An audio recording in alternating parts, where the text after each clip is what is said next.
For this episode, we've hopped across the pond to meet filmmaker and journalist Jake Hanrahan. For some reason, I've just been handed this rifle. I don't really know what to do now. You want this? Best known as the creator of the independent combat journalism organization, Popular Front. His bold and provocative work often reminds me of journalists such as Robert Capa and Eddie Adams, both of which captured the seductive and horrifying allure of conflict. So we're headed to his hometown to see behind the scenes and chat with him for a bit.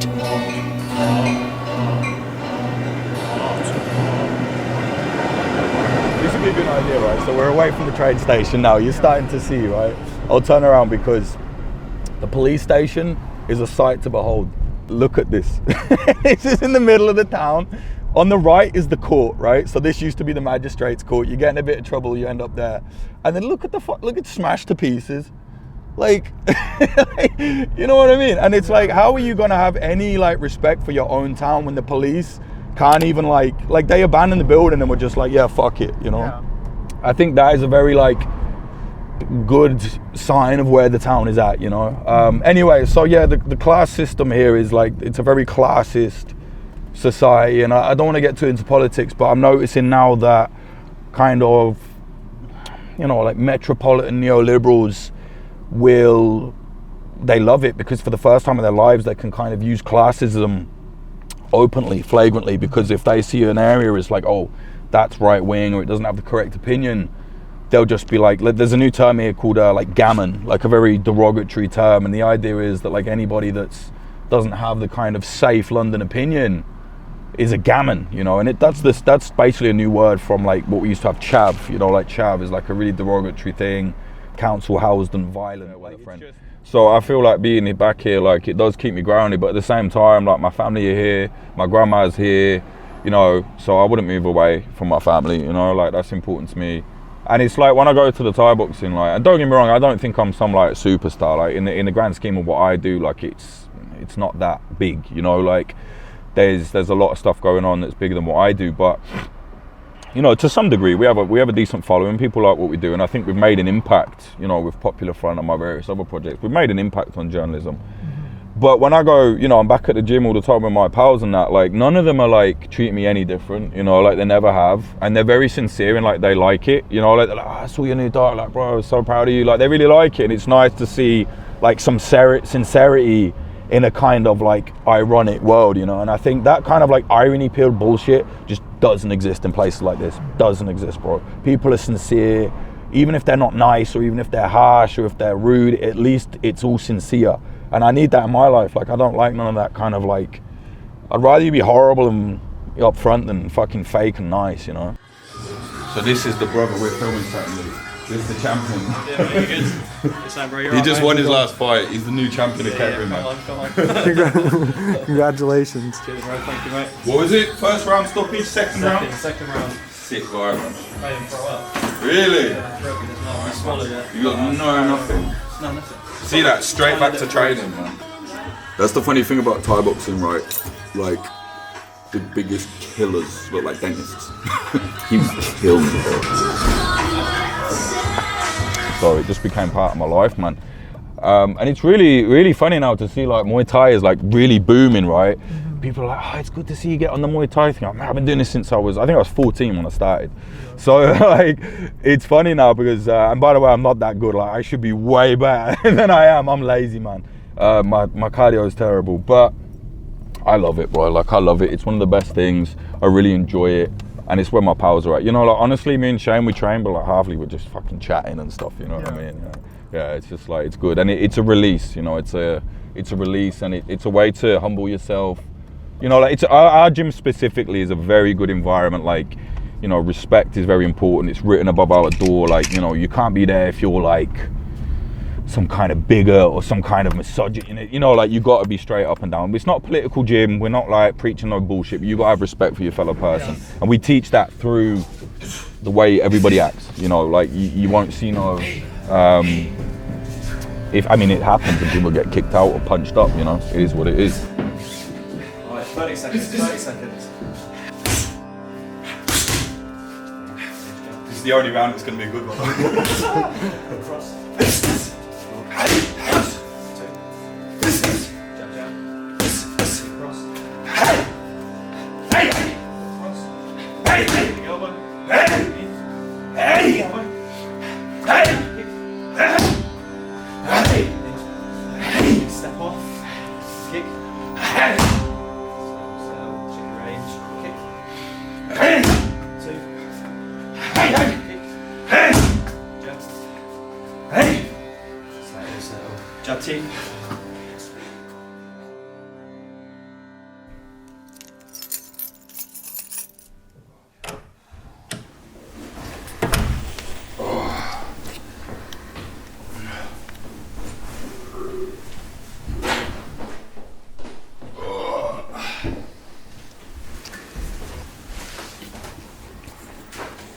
It's a bit messy, but like for me it makes sense, if that makes sense, you know. Like I kind of know where everything is, even though it looks like a bomb hit it.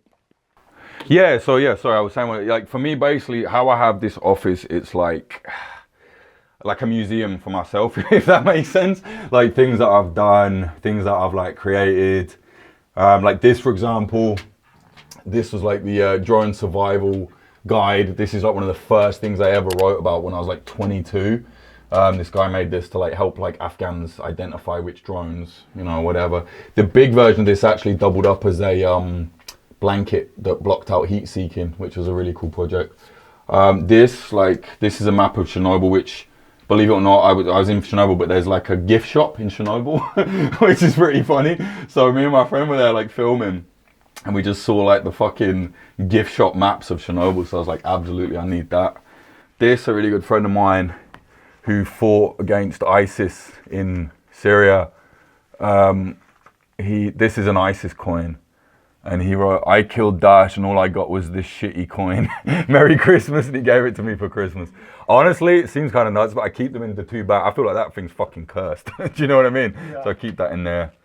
This is from when I was filming with the Hong Kong frontliners, the people that were trying to resist against CCP in Hong Kong. And this was one of your first things. It was one of the first things we did with Popular Front. Yeah, it was like probably the first like big international trip we did.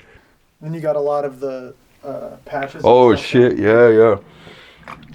So this kind of funny, like groups I really hate, I put them upside down to like show disrespect, which is like really dumb, but it is what it is. So like that's Atmoffen, you know, that Nazi group? Yes. I can't really say how I got this, but that's an authentic Atmoffen patch. Obviously that's upside down. This is probably the only thing I really believe in. Anti-racist, pro-gun. That's my friend Connell. Actually this is really special. So this is the patch that actually JStark had. And I told him, you know, like, God rest his soul, at the time I was like, bro, I collect patches, where can I get one? And he just took it off and gave it to me. And like that for me, obviously he's died now. That's like really important. That's him there. So that was like the thing that really blew us up, to be honest. Do you want me to pull these blinds closed? Yeah, so like he was a, you know, obviously there's all these like exposés on who he was, who he wasn't. I won't ever talk on that, you know, like to this day, I will never confirm who I met without the mask, you know. I just think he's dead, you know, he can't even defend himself. So it is what it is, but for me, JStark was like, it was an idea rather than, I know that sounds very cringe and like, you know, you can't kill the idea, but you know, he kind of became an idea more than the person, you know. And I think there's a lot of like snitch style reporting that like really hates that. I kind of still think that what he was doing is like important. Whether you believe in it or not is irrelevant. Like you don't have to be pro-gun to understand the gravity of what he'd created, right? And he became like almost the icon of that. So I think that was like, had we not put our doc out, that probably wouldn't have happened. But at the same time, like that's not what we were trying to do, you know. Like he was creating extreme things, so we had extreme questions, you know, and he understood that, you know. Like he was like, oh wow, you like really interrogated me. And I was like, well, you're doing something kind of fucking nuts. You know, so you have to have like, you have to be able to accept like a certain level of criticism, a certain level of probing. Do you know what is weird though for me, to see how we went from your little workshop, 3D printed, it's gone from the workshop, seeing you crimp the ammo, and now seeing it fired, it's almost like, wow, it's real. That would kill someone, that could kill a lot. Pepper the casings. Yep, just like that, yeah. And yeah, it was really sad when I found out he died, man. Like, it was fucked up. It was really weird. Like, there's a lot of conspiracy theories about it, but we already knew that he had a heart condition. My theory, I think possibly he took something that killed him, possibly. I was talking to Luke Pierce, who filmed all of that, like, great friend of ours, day one, popular front lad. I was asking him, I was like, I'm sure he mentioned something to us about saying, like, if something bad goes on, I have something that I'm sure, but it wasn't on camera, like, and we destroyed any extra footage just in case. So I don't know, maybe I'm thinking that, but I'm almost certain he said something like that. So I think he could have taken something, and he was so fucking smart, it could definitely be something that couldn't be traced. I love people that, I don't know, like, things they live outside of society by choice. Like, I remember watching this thing with Werner Herzog once, was saying that, like, he stole a camera to learn, and that he felt it was his right to steal it, Like, I don't think that, I wouldn't go that far. Like, I know I'm fucking around, but I'm prepared to fuck around and face the consequences. But I love that aspect of, like, well, this is my right. I got to do this. I got to bore through. Like, I like that. I like people that are willing to do that and are willing to go that far. I think in today's world, there's a lot of fakery. And when you see someone doing something so visceral and real in a world where it's way easier to fake things, that blows my hair back.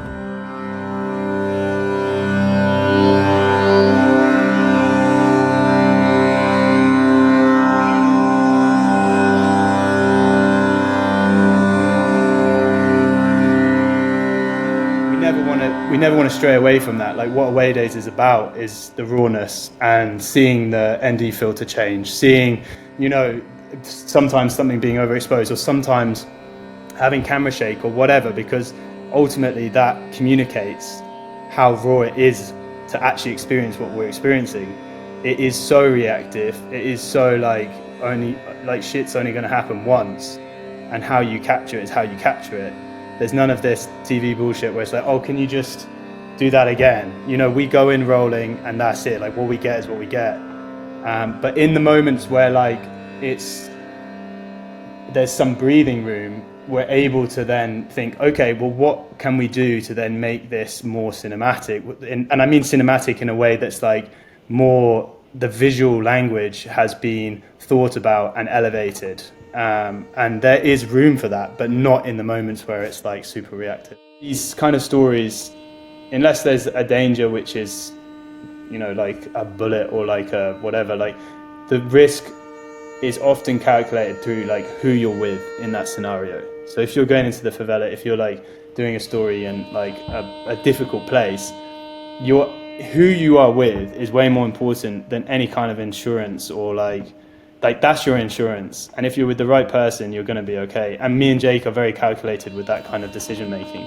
And Jake especially, like, he's got a well, and, like, we're not gung-ho with anything we do. We're, like, very calculated. So that's another thing which we share and, like, appreciate about each other and the working relationship, because we have a good collective judgment about risk. And that's really important in these kind of, like, stories, because you don't want to get into trouble. Yeah, sorry, yeah, it doesn't look like a light, does it? We have it red as well, but I don't know how to do it. The fucking internet's not working. So when the rain came through the fucking ceiling, it fucked our internet up. Because we've been doing this, like, I just haven't done anything. And then, when you look up and you look at the email and it's like, where are you? We need this now. I'm like, oh. This is really funny, like, we did that and it's real, but, like, the original sign, we had to change it because the way Adam did it, it looked like a joke. Because so much stuff in here is, like, kind of a joke or ironic. It's like highly flammable liquid for 3D printing. Oh. Yeah. We had to be like, I was like, oh, what is it? He's like, no, it's really flammable. I was like, oh, okay. So in terms of all the stuff that's done here, what's all done here, I guess, versus what's done at your place in your hometown? Like, say we have to have a meeting or something like that, or we need, like, a secondary editor to come in. Like, I'll do the edit when I'm at home, and then when I come down here, I'll bring it on, like, a hard drive and bring the editor in, and sit with them, And it's just a great spot to have. Yes, it's a bit rough. The building is honestly not, like, safe. Yeah. But it's good for us, and we can't afford somewhere fancy, but I don't even know if it would work for us to have somewhere fancy. We want a place where we can, like, be like fucking idiots, I guess, and like spray shit up on the wall, like, yeah. And then like this place is weird, like that isn't even, that's another office. There's like a door, but that's not our, like, you know, it's like locked and shit. So. Yeah. What's this photo right here? Oh yeah, so that's me, Connell, and Luke Pierce, Connell Kearney and Luke Pierce and me. We were in France, basically like covering some serious riots. Rolling Stone, yeah, they came with us for like a couple weeks, were like hanging out with us, and they wrote Miles Ellington. He's a really cool lad actually. He wrote this like really good in-depth article about what we do.